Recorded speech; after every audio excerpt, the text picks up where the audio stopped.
성경 사도행전 27장 23절에서 24절을 찾겠습니다. 내가 속한 바 곧 내가 섬기는 하나님의 사자가 어젯밤에 내 곁에 서서 말하되 바울아 두려워하지 말라. 네가 가이사 앞에 서야 하겠고 또 하나님께서 너와 함께 항해하는 자를 다 내게 주셨다 하였으니 이러므로 여러분이 안심하라. 나는 네게 말씀하신 그대로 되리라고 하나님을 믿노라. 아멘. 사도행전 27장 23절에서 25절의 말씀을 통해서 고난과 하나님의 위로라고 하는 주제로 오늘 우리에게 주시는 하나님의 은혜를 함께 나누기를 원합니다. 바울 사도는 예수 그리스도를 다메섹에서 만나고 난 이후에 예수 그리스도의 복음을 전하는 사람으로 삶이 바뀝니다. 이방인의 사도로 부름을 받아서 예수 그리스도의 복음을 유대인에게 또 이방인에게 아시아에서 여러 곳에서 복음을 전하고 교회를 세우고 그리고 서신서들을 기록합니다. 바울이 스스로 고백하기를 너무나 많은 그 고난과 핍박과 죽음의 위협과 환난을 경험하면서 복음을 전하는 그러한 삶을 살다가 이제 그 여정의 마지막 즈음에 예루살렘에서부터 다시 로마의 죄수로 이렇게 잡혀서 로마에까지 가게 됩니다. 바울 사도의 그 삶은 이방인의 사도로 부르심을 받았고 당시 이방 세계 전 세계의 가장 큰 패권 국가였던 로마, 그 로마까지 가서 그곳에서 이제 예수 그리스도 복음을 전가하는 삶을 마지막에 사는 것이 그에게 허락된 여정이었습니다. 사도 바울은 로마에서 이제 순교를 하게 되는데 순교하기 전에 이태 동안 이렇게 감옥에 갇혀 있다가 또 그곳에서 서신서를 옥중서신이라는 서신서를 기록하고 마지막에 이제 순교를 하게 되는데 그것이 바울 사도에게 허락된 여정입니다. 그런데 이 바울 사도는 이 복음을 전하는 상황 가운데 누구보다도 많은 고난을 받았습니다. 고난이 얼마나 컸든지 살 소망이 없어질 정도까지 동족의 위험과 이방인들의 위험과 굶주림과 매맞음과 돌팔매질당함과 감옥에 갇힘과 수많은 어떤 고난을 받으면서 그 고난의 여정 가운데 지금 로마를 향해서 가고 있습니다. 가는 여정 가운데 이제 배를 타게 되었습니다. 배를 타고 지나가는데 엄청난 광풍을 만납니다. 유로꿀로라고 하는 광풍을 만나가지고 그 배에 탄 모든 사람들이 혼비백산하고 이것이 이제 성경에 보니까 스르디스라고 하는 모래 언덕에 배가 또한 걸치게 돼서 가지도 못하고 오지도 못하고 긴 그 시간들을 보내고 짐들을 다 내가 버려야지만이 겨우 살아남을 수 있는 그런 상황 가운데 있을 때에 모든 사람이 혼비백산하여 그 죽음을 예감하고 절망 가운데 있을 때에 유독 한 사람 바울 사도에게만 하나님의 사자가 메시지를 전해주는 겁니다. 하나님의 사자가 내 곁에 있었다.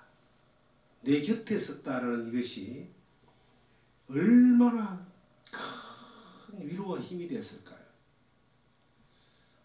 우리가 어린아이를 데리고 다녀보면은 아무도 없이 혼자 있는 어린아이가 막 힘있게 즐겁게 떠들어 놀고 막 그러지는 볼 수 없습니다. 불안하고 두렵고 울고 그러겠죠. 그런데 부모가 옆에 딱 있거나 부모의 품에 있으면은 힘이 나고 즐겁고 당당하잖아요. 주눅이 들지 않잖아요. 그리고 또 위험한 상황에 와서도 그 부모가 지켜준다라고 하는 신뢰된 그 믿음이 아이에게 있기 때문에 두려워하지 않습니다. 모든 사람에게 그 동일한 절망 같은 그러한 고난이 왔는데, 죽음의 위협이 왔는데 바울 사도에게만 하나님이 그의 곁에 있는 이것을 메시지를 듣게 되는 겁니다. 그리고 바울아 두려워 마라. 네가 가이사 앞에 서야겠고 또 하나님께서 너와 함께 항해하는 자들을 다 내게 주셨다 하였으니, 바울 사도는 그대로 되리라 믿는다 하고 안심하라 그러잖아요. 저는 이 대목에서 무엇을 생각하느냐 하면, 우리가 살아가는 삶의 여정 가운데서 우리가 원하지 않는 상황에 포로되어서 잡혀갈 수도 있고, 또 여정 가운데 우리가 전혀 생각하지 않는 엄청난 광풍을 만날 수도 있고, 또 오도 가도 못하는 그러한 이 모래사고에 걸려가지고 우리가 평생 가져왔던 많은 것들을 다 내던져야 되는 그런 절망의 상황 가운데서도 설 수 있습니다. 삶의 여정 가운데 평탄하게 아무 일 없이 그렇게 지나가는 사람들이 그리 많지 않습니다.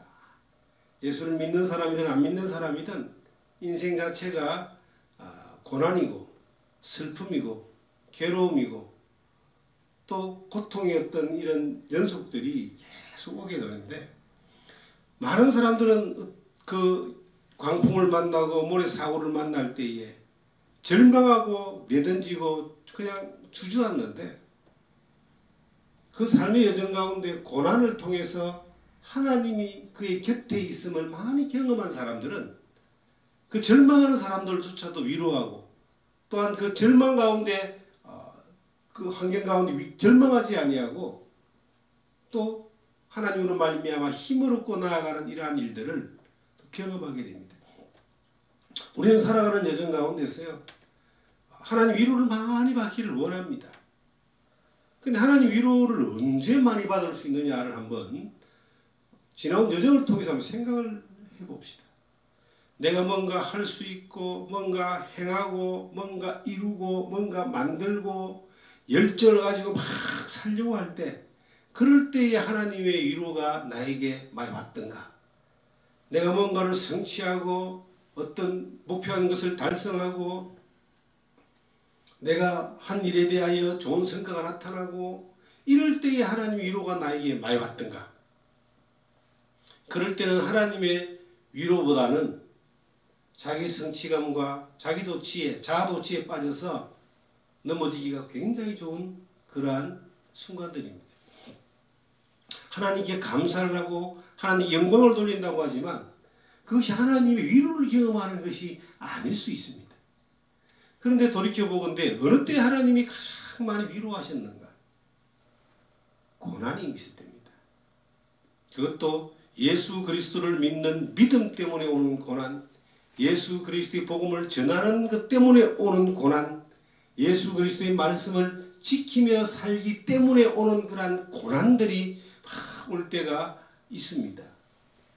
그런 고난이 있을 때에 그 고난을 그리스도를 믿는 믿음으로 견뎌나가고 그 고난을 피해가지 않고 그 고난을 따라서 포기하지 않고 믿음의 길을 걸어갈 때에 놀랍게도 하나님이 위로하시는 것을, 격려하시는 것을, 곁에 서서 붙들어 주시는 것을, 어떤 때는 품에 안아주시는 것을 이렇게 경험하게 되는 겁니다.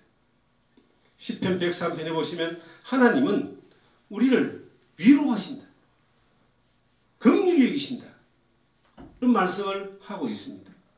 하나님이 우리를 위로하시고 긍휼히 여기시고, 시편 103편 한번 찾아보겠습니다.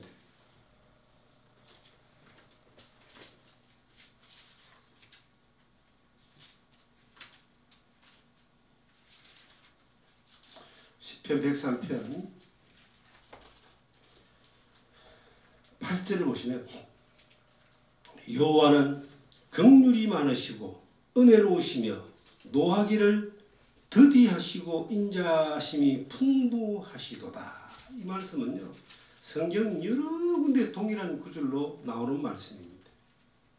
하나님이 이스라엘 민족에게 내가 여호와라고 하면서 그 여호와 하나님은 이런 하나님이다 라고 알려주시는데 출애굽기 34장에 하나님이 노하기를 더디하시고 인자하시고 긍휼이 풍부하시고 이런 말씀을 하고 있습니다. 성경 여러 대목에 이런 말씀들이 하나님을 소개할 때 하나님은 위로자고 긍휼이 많으시고 자비가 많으신 분이라고 계속 소개합니다. 이스라엘 민족에게만 그런 것이 아니라 전 세계 모든 사람에게 그러죠. 하나님의 긍휼하심과 인자하심과 위로하심이 여전히 존재하기 때문에 인생들이 그렇게 아무렇게나 하나님을 대적하고 배반하고 살아도 하나님의 길이 참으시는 겁니다. 우리 인생을 여정을 이렇게 돌이켜 볼 때에 그 하나님의 인자하심과 위로하심이 어느 때 가장 많이 경험이 되어 있는가? 고난이 많을 때에 위로하심이 많았습니다. 하나님의 격려와 위로하심이 많을 때에 하나님의 능력이 나타납니다. 기적 같은 어떤 일들을 경험하게 되죠. 환경적으로도 마음적으로도. 그리고 그 고난을 통한 위로를 경험했을 때 또 믿음의 열매가 나타납니다. 신앙이 성숙하는 것뿐만 아니라 개인이 믿음이 성숙하고 성장하는 뿐만 아니라 환경 가운데서도 믿음의 열매가 나타나는 것들을 우리는 경험하게 됩니다. 바울 사도가 그 로마로 들어가는 그 여정 가운데 모든 사람이 절망하고 주저앉는 그 상황 가운데서도 두려워하지 않고 그 절망 가운데 있는 사람을 위로하고 그렇게 당당할 수 있었던 것이 뭘까? 그가 지난 여정 가운데 다메섹에서 주님을 만나고 난 이후에 그 로마에 들어가는 그 시점까지 수많은 사건과 수많은 환경 가운데 누구보다도 많은 고난을 넘치게 고난을 받으면서 그 고난을 통하여 하나님의 위로하심과 하나님의 인자하심과 긍휼하심을 그가 많이 경험했기 때문에 그리고 그로 인한 하나님의 능력을 또한 놀랍도록 경험했기 때문에 두려워하지 않는 겁니다. 많은 사람들에게는 처음 겪는 일이지만 이 바울 사도에게는 너무나 자주 겪었던 넘치도록 겪었던 경험이기 때문에 이러한 상황에서도 광풍을 만나고 모래사고를 만나고 생명의 소망이 살 소망이 끊어질 정도까지 간 그 상황에서도 처음 겪는 수많은 사람들은 뭐 우왕좌왕하고 어떻게 할 줄 모르는데 바울 사도는 많이 경험했거든요. 넘치도록 경험했거든요. 그러니까 두려워하지 않는 거예요. 아, 이런 상황이 또 하나님의 위로하심을 경험하고 능력을 경험하고 그 사람들에게 하나님의 그 복음을 전하는 증거되는 그러한 과정이 될 거라고 그런 자연스럽게 확신했기 때문에 이렇게 조급함이 없는 겁니다. 이 바울 사도의 그 삶의 경험들을 탁 집약해 놓은 한 말씀들이 고린도후서 1장에서 나오는데 한번 찾아보겠습니다. 고린도후서 1장을 보시면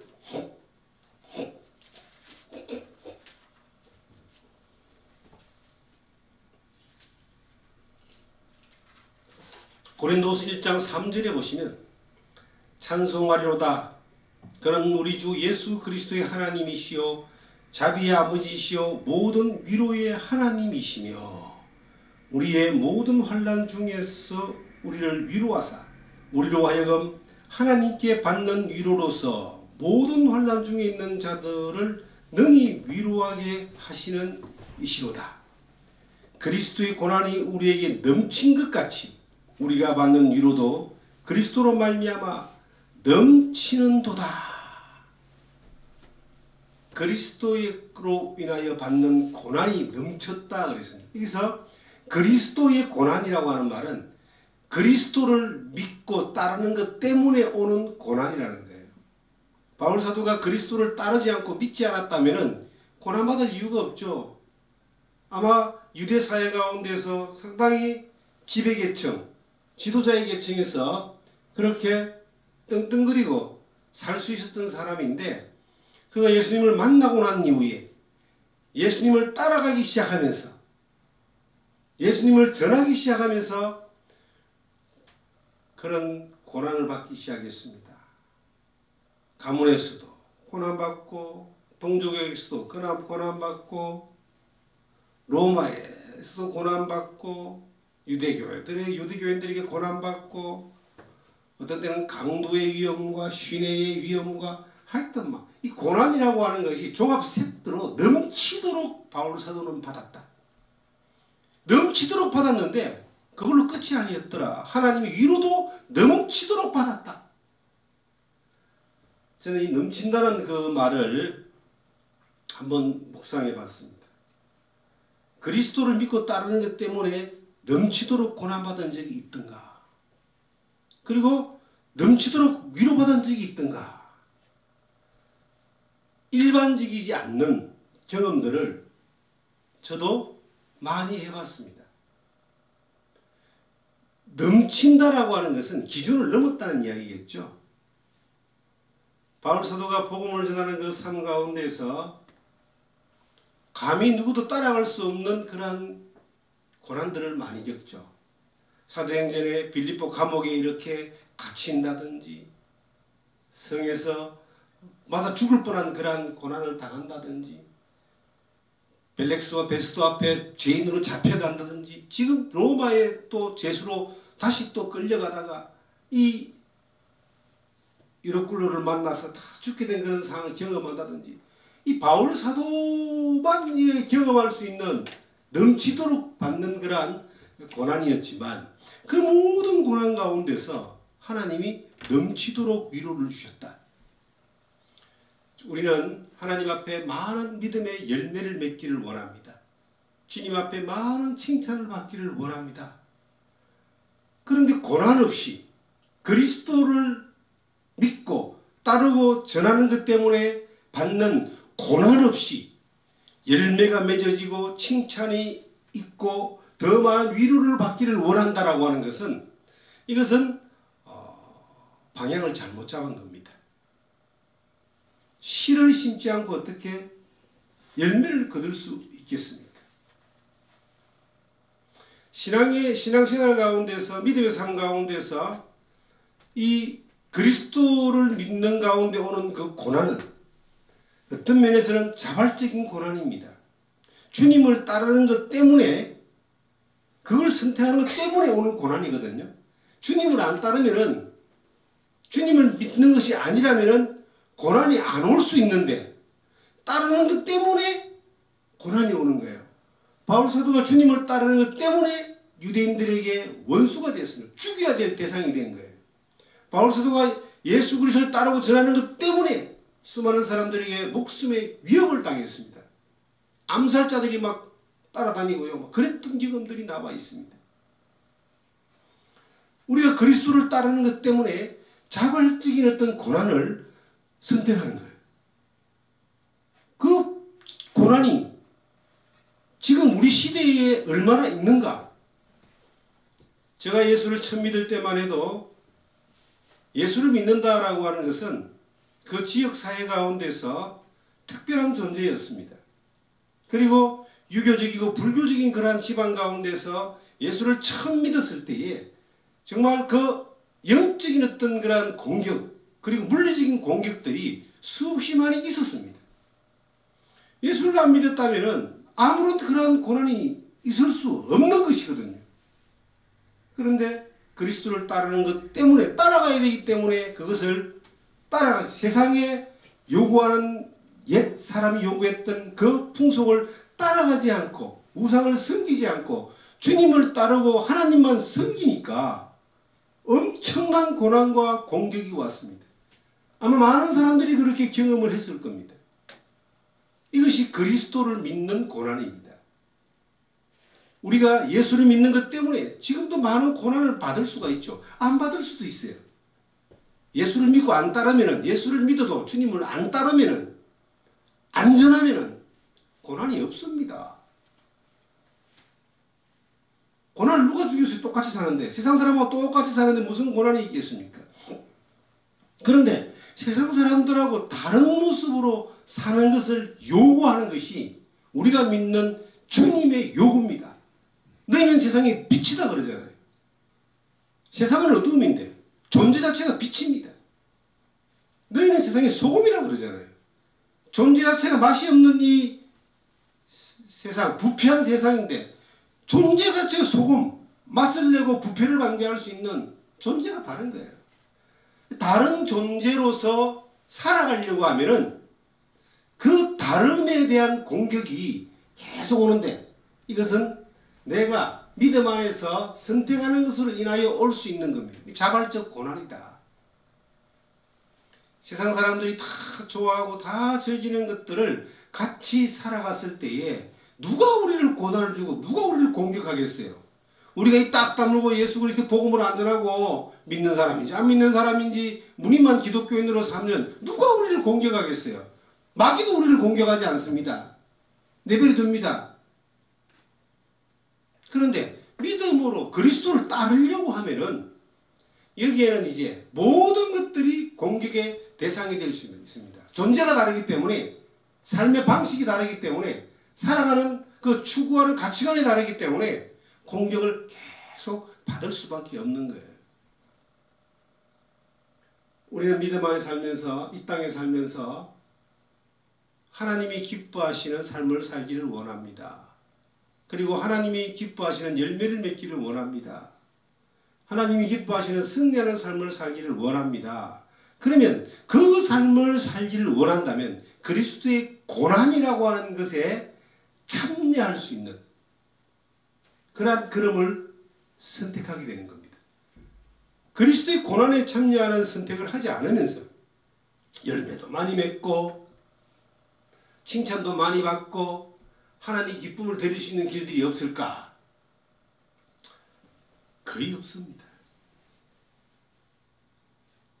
우리가 예수를 믿고 산다는 것은요, 하나님 앞에 도움을 받고 하나님 위로를 받고 하나님 은혜를 받고 그렇게 살잖아요.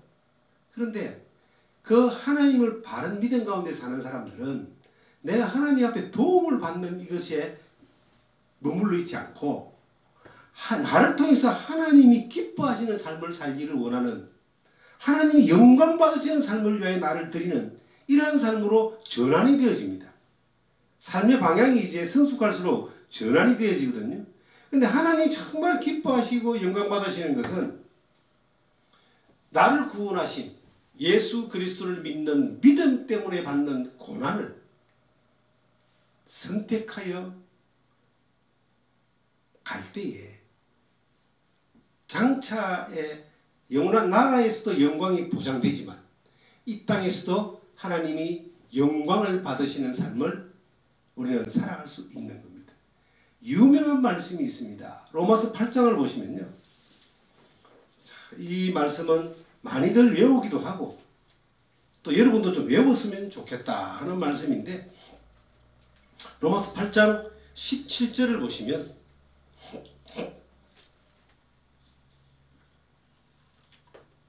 자녀이면 또한 상속자 곧 하나님의 상속자요 그리스도와 함께한 상속자니 우리가 그와 함께 영광을 받기 위하여 고난도 함께 받아야 할 것이니라. 영광을 받기 위하여 고난도 함께 받아야 할 것이니라. 하나님 앞에 섰을 때 받는 영광은 세상의 뭐 어떤 것하고 바꾸지 못할 겁니다. 이 세상의 모든 것하고 바꾸지 못하는 게 우리의 생명이잖아요. 그 생명을 위해서 하나님이 생명을 버리셨어요. 예수님이 십자가 피 흘려서 그 생명을 우리를 위해 주셨어요. 바꿔치기 했습니다. 그럼 우리 생명의 이 가치는요. 이 예수 믿고 구원받아 영생 얻는 이 가치 하나만을 가지고 봐도 이 지구 전체보다도 가치가 높은 거예요. 아마 우주보다도 가치가 높을 겁니다. 그 가치를 받은 우리가 영원한 하나님의 나라에 가서 영광을 누리게 되는데 그 영광을 누리기 위해서는 고난도 받아야 된다 그랬습니다. 그런데요. 이 땅에서도 우리는 하나님의 위로를 받고 하나님 영광 돌리는 삶을 살 수 있는 유일한 존재입니다. 하나님의 상속자들은 예수를 믿는 사람들은 예수를 믿는 그리스도의 고난에 참여한 사람들은 그러한 놀라운 자격을 부여받은 사람들인데 이 땅에 살면서 그리스도를 따르고 믿는 것 때문에 받는 고난을 즐거움으로 받을 때에, 당연한 걸로 받게 될 때에 더 적극적으로 자발적으로 선택하는, 그리스도를 따르는 것 때문에 올 수 있는 것들을 두려워하지 않고 나아갈 때에 이 땅에서 하나님은 우리를 위해서 뭘 하실까? 더 큰 위로를 주십니다. 고난이 넘치도록 있을 때에 위로도 넘치도록 있었던 것을 지난 제 짧은 삶의 여정 가운데 경험하게 됩니다. 주님을 믿는 것 때문에 어떤 인생의 중요한 선택을 해야 될 때가 굉장히 많았습니다. 복음을 전하는 이 삶을 선택할 때에 야, 이거 하면은 내가 앞으로 인생을 살 수 있을까? 이거 하면은 성공할 수 있을까? 이거 하면은 망하는 거 아닐까? 이 고난을, 이 생각을, 고민을 굉장히 사실 오래 했습니다. 그런데 하나님 말씀 하나가, 한 말씀이 이것을 다 이기게 해줬어요. 너희는 먼저 그의 나라와 그의 의를 구하라. 그러면 이 모든 것을 너에게 더하게 주시리라. 그 말씀이 엄청난 위로가 된 거예요. 엄청난 확신이 된 거예요. 바울 사도에게 그 망망대해에 모래사고에 걸려서 오도 가도 못하고 죽을 수밖에 없는 그러한 그 절박한 상황 가운데 하나님의 사자가 곁에 서서 말씀했던 것처럼 그것이 얼마나 큰 확신과 위로와 격려가 됐겠어요. 저에게도 한 말씀이 엄청난 확신과 위로와 격려가 된 거예요. 아, 하나님이 책임진다고 하셨구나. 단순하게 믿어졌던 그 한 말씀이 엄청난 위로가 되어져서 선택을 했는데, 이것을 선택을 했는데 그로부터 정말 넘치도록 많은 고난들을 부딪혔지만 더 크게 넘치도록 많은 위로가, 책임지신 하나님의 위로가 그 저의 짧은 인생의 여정 가운데 전체를 덮쳤습니다. 그것뿐만 아니라 수많은 어떤 그 하나님의 위로하심이 수많은 고난 가운데서 늘 함께했기 때문에 수많은 위험한 순간 가운데서, 수많은 그 결정을 해야 되는 상황 가운데서 그 음성이, 그 주님의 음성이, 주님의 말씀이, 주님의 성령의 그 지시하심이 큰 위로가 되는 겁니다. 우리가 주일날 말씀을 들을 때 위로가 올 수 있습니다. 기도할 때 위로가 올 수 있습니다. 성경을 보다가 위로가 올 수 있습니다. 우리의 심령의 하나님의 위로가 올 수 있습니다. 찬양을 보다가 위로가 올 수 있습니다. 그런데 그 위로를 경험하는 사람은 잠잠하고 고요하게 그렇게 사는 사람이 아니라 뭔가 고난 가운데 있는 사람들이 많은 위로를 받더라는 겁니다. 그리고 무엇보다 그리스도를 믿는 것 때문에 오는 고난을 받는 사람들은 다 큰 위로가 있습니다. 어떤 때는 이렇게 어떤 분들은요, 그 위로를 정말 사무해서 어려운 일이 있고 위험한 그 어떤 그 결정을 해야 될 그런 상황에 기도원에 가서든지 막 10일씩 이렇게 금식하면서 기도하는 사람들이 있습니다. 그런데 왜 음식을 안 먹고 금식을 하면서 기도한다는 건 자발적으로 고난을 선택하는 거예요. 뭘 그렇게 간절히 바라기 때문에 그렇게 하겠습니까? 하나님의 위로, 하나님의 격려,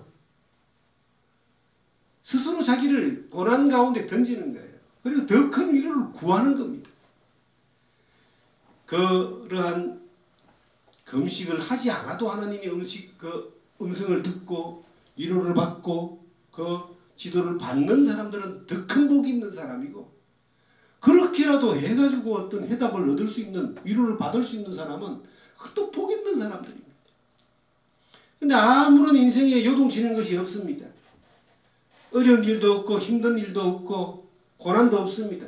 그리스도를 믿는 믿음 안에서 살지 않기 때문에, 예수님을 믿는다 할지라도 주님을 따르지 않기 때문에, 그리스도를 믿는 것 때문에 그 말에 순종하지 않기 때문에 뭐 고난이라는 것이 있을 수가 없어요. 그런 사람에게 무슨 위로가 있겠습니까? 주님의 말씀을 선택하는 것 때문에 우리가 우리의 그 자유로움을 포기할 수도 있습니다. 우리의 편안함을 반납할 수도 있습니다. 우리가 마음대로 풍족하게 내가 내 재물을 마음대로 쓸 수 있는 것마저도 그것도 절제하면서 또 그렇게 하나님 앞에 드리는 사람들도 있습니다. 그 모든 것들이 그 모든 행위로 인하여 고난이라는 것들이 우리에게 오게 될 때에 그러한 고난마저도 하나님의 위로를 더욱더 받을 수 있는, 누릴 수 있는, 경험할 수 있는, 넘치도록 받는 통로가 될 수 있는 겁니다. 우리 가운데 정말 힘들고 어려운 삶을 사는 분들이 계십니다. 아니 또 원치 않는 힘들고 어려운 삶을 내 앞에 맞닥뜨리는 사람들이 있습니다. 경제적인 것도 될 수 있고 인간관계적인 것도 될 수 있고 또 자신의 어떤 건강에 대한 문제도 될 수 있고 사역에 대한 문제가 될 수도 있고 여러 가지 어떤 문제들이 여러 가지 사항들이 그 사람 각자에게 올 수 있습니다. 그런데 그것이 내 욕심과 내 욕망을 위해서 가다가 온 것이라면 멈춰야 됩니다. 그리고 주님 앞에 다시 정말 회개하고 회복하고 돌아가야 됩니다. 그리고 하나님으로부터 오는 위로를 기대해야 됩니다. 이 세상에 사람으로부터 오는 위로를 사람들은 많이 기대합니다. 어떤 일만 생기면 사람에게 달려가고 사람에게 도움받고 사람에게 위로받고 싶고 사람으로 인하여 좀 회복되고 싶고 그것이 익숙한 사람들은 평생을 그렇게 사는 거예요. 평생을 사람에게 이렇게 매여 삽니다. 저희 이 예배당 위에 올라가면은 굿하는 데가 몇 군데, 굿당이 지금 한 군데, 두 군데, 세 군데 요 위에 있습니다. 근데 저기 가는 사람도 어떤 사람들인 줄 아세요?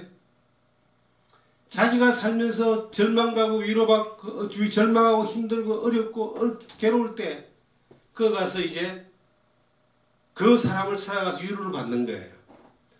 뭐 점을 보든지 뭐 구슬하든지 뭘 하든지 하겠죠. 거기 가서 이제 귀신의 힘으로 위로받고 또 그 무당의 힘으로 위로받고 그러니까 1년에 몇 차례씩 그곳에 가는 거예요.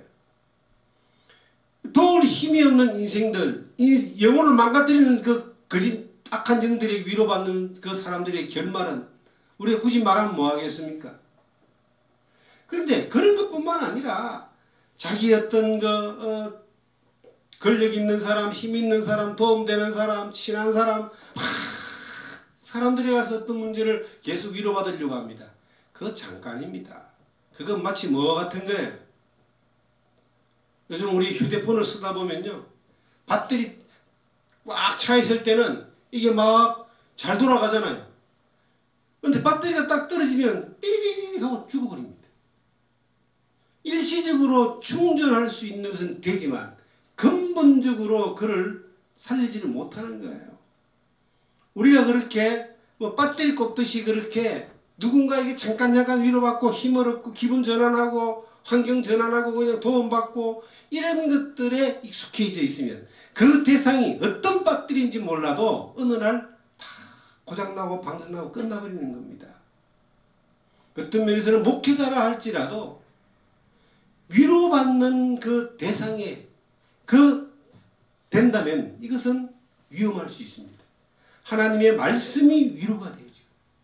목회자 입을 통해서 나오는 하나님의 말씀과 그 하나님 위로가 그에게 통과되어지는 것은 기청상적이고 아름다운 일이지만 그 사람 자체가 누군가에게 그 사람 자체가 도움이 되고 위로가 되고 힘이 되고 그 사람 자체가 어떤 바라봐야 될 대상이 된다면 이것도 하나님이 싫어하시는 하나의 우상 숭배가 될 수 있다라고 하는 겁니다. 우리는 하나님으로부터 위로를 받아야 됩니다. 하나님 우리 위로하십니다. 넘치도록 위로하십니다. 그리스도를 믿는 사람들은 더더욱이나 넘치도록 위로하십니다. 안 믿는 사람도 하나님이 긍휼이 많으시고 자비하시고 위로하시는데 하나님 믿는 자기의 백성들 상속자들에게는 오죽하시겠습니까? 위로뿐만 아니라 영광까지도 주겠다고 약속하고 있는데 그런데 진정한 하나님으로부터는 위로를 받으려면 어떻게 해야 될까요?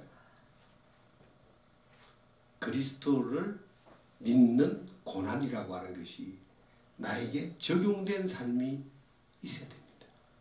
우리가 말씀을 사모하고 은혜를 사모하고 예배를 사모하고 우리가 영혼을 사랑하면서 헌신하며 복음을 전하는 그러한 일들이 우리가 되어지고 우리가 주님 앞에서 맡겨진 삶에 대하여 청지기로서 충실하게 살아가는 기본적인 이러한 것들, 정말 신앙은 믿음은 기본적인 그 삶 가운데서 충실할 때, 바로 됐을 때에 그 다음의 부분들에 대하여 그 고난과 넘치도록 고난을 경험해도 더 넘치도록 큰 은혜를, 그 더 넘치도록 큰 위로를 우리는 경험하면서 열매 맺는 삶, 승리하는 삶, 하나님이 기쁨이 되는 삶, 하나님 앞에 영광이 보장된 그러한 삶을 우리는 살아가게 되는 겁니다.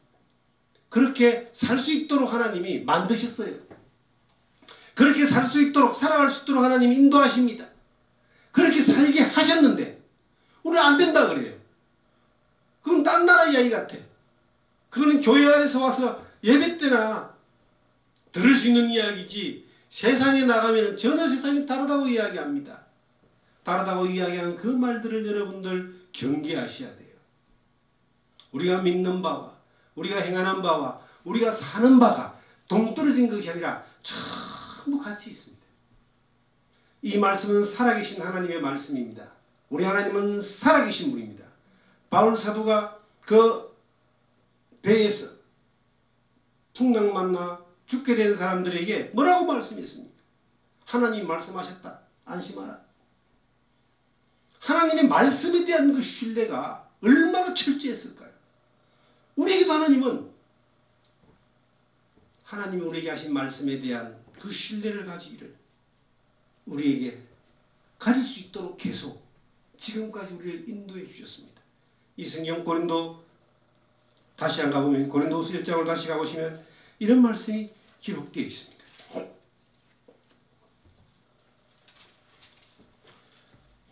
자,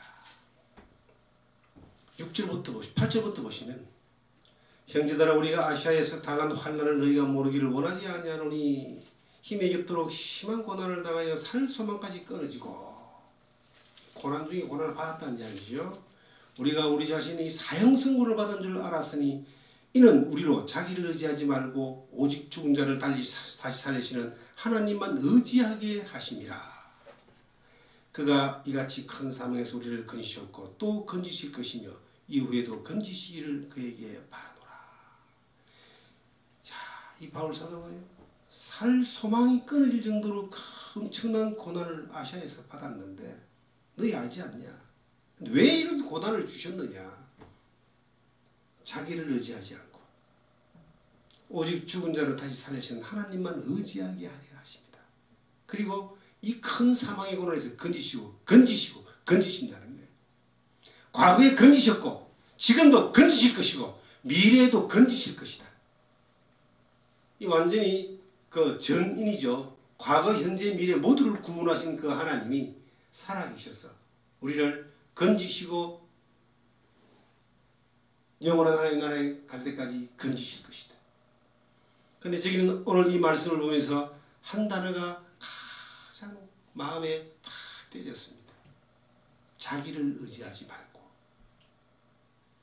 죽은 자를 다시 살리시는 하나님만 의지하게 하십니다. 자기 자신을 의지하는 사람, 어떤 사람이 자기 자신을 의지합니까? 자기가 가진 것이 남보다 많고 자기가 가진 것이 뭔가 대단하다고 생각하는 사람들은 자기를 의지합니다.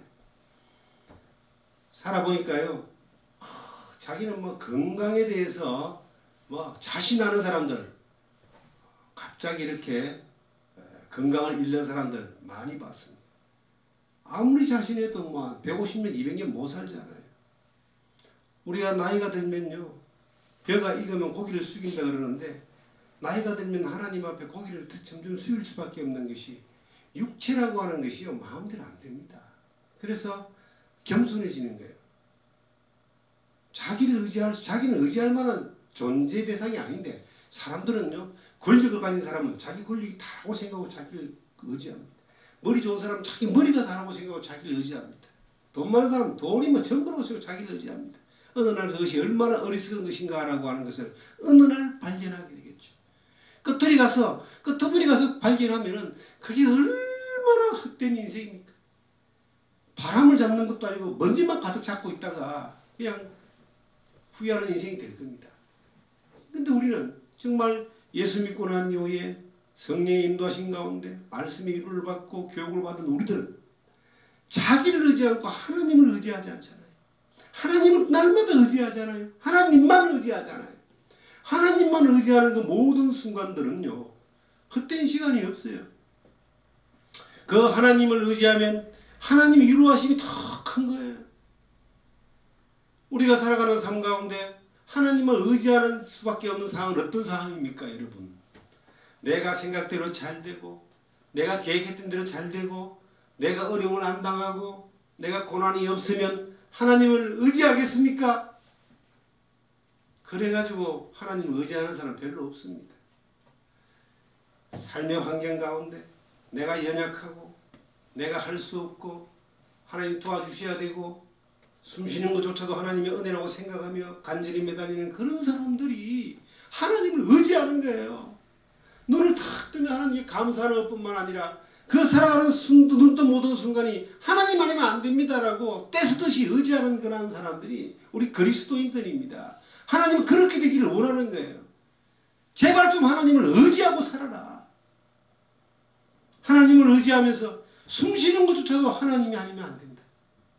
저는요, 이 숨쉬는 게 얼마나 중요하다라고 하는 거 다 아시잖아요. 요양병원에 가보시면요, 대부분 많은 분들이 이 호흡기를 꽂고 계신 분들이 많이 계십니다. 숨도 잘 못 쉬어서 호흡기를 꽂는 사람은 숨 한 번 쉬는 것이 얼마나 이것이 행복한가 알겠죠. 우리는 그런데 정상적으로 다 쉬면서 감사할지 모르잖아요. 이것조차도 하나님을 의지해야 되는데, 내 일생을 살아가는 삶 가운데서 모든 순간들이, 모든 환경들이 하나님을 더 많이 의지하기를 하나님은 더 기뻐하시는 거예요. 의지하니까 하나님 위로를 주시죠. 고난이 있으니까 의지하게 되고, 의지하니까 위로를 주시고, 위로를 받으니까 능력이 나타나고, 능력을 경험하니까 열매를 맺고, 열매를 맺으니까 삶이 성숙하고, 얼마나 올바른 선순환이 일어나는 삶의 여정입니다.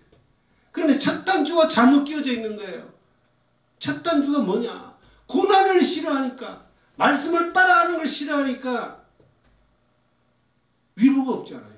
위로가 없으니까 능력을 경험하지 못하잖아요. 능력을 경험하지 못하니까 성장하지 못하잖아요. 성장하지 못하니까 늘 살아가면서 자기를 의지하고, 자기 안 되면 옆에 사람 의지하고, 옆에 사람 안 되면 위에 사람 의지하고, 그것만 쫓아서 돌아다니다가 안 되는 거예요.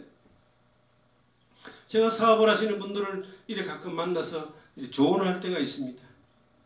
비즈니스 하시는 분들이요, 어떤 성과를 내기 위해서 오다를 따야 되고, 그 다음에 또 이 입찰을 봐야 되고, 또 어떤 일들에 대하여 성과를 내기 위해서 열심히 하고 막 그렇게 힘을 쓰고 했습니다.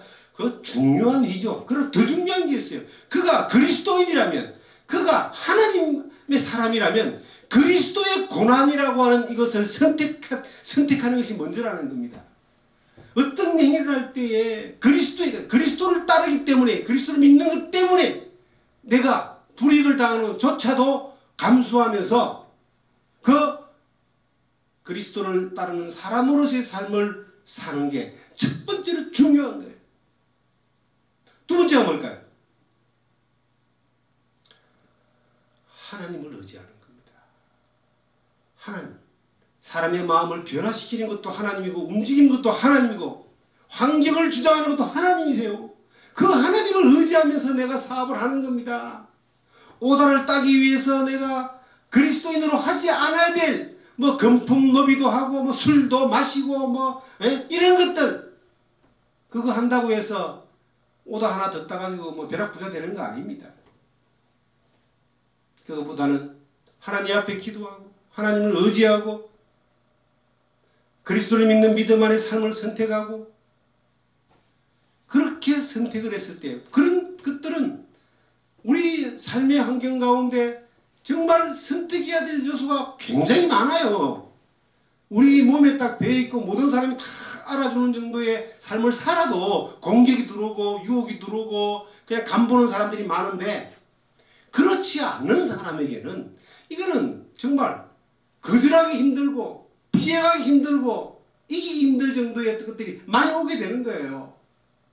그럴 때 정말 이것이 하나님의 도움으로 말미암아 내가 맡겨진 삶을 살아가는 데에 하나님 영광을 돌리기를 원하는 삶을 선택하고 내가 하는 기업이든 내가 하는 사업이든 내가 하는 공부든 비즈니스든 이것이 정말 하나님을 의지함으로 위로받고 또 다른 사람을 내가 위로할 수 있는 그 축복의 통로의 삶이 되기를 원한다면은 우리는 그리스도의 고난을 선택해야 됩니다. 그리고 하나님을 의지해야 됩니다. 그러면 반드시 하나님이 일하심을 보게 되는 거예요. 반드시 하나님이 영업도 하나님이 하고 사업도 하나님이 하시고 성과도 하나님이 하시고 역사도 하나님이 하시고 그리고 영광도 하나님이 받으시고 우리는 기쁨 가운데 귀한 통로로 사용되어지고 하나님 위로를 경험하고 믿음이 성장하는 성숙한 그러한 주님의 도구로 그렇게 살아낼 수 있는 겁니다. 그렇게 살아내어지는 여러분과 제가 되기를 주님의 이름으로 부탁드립니다.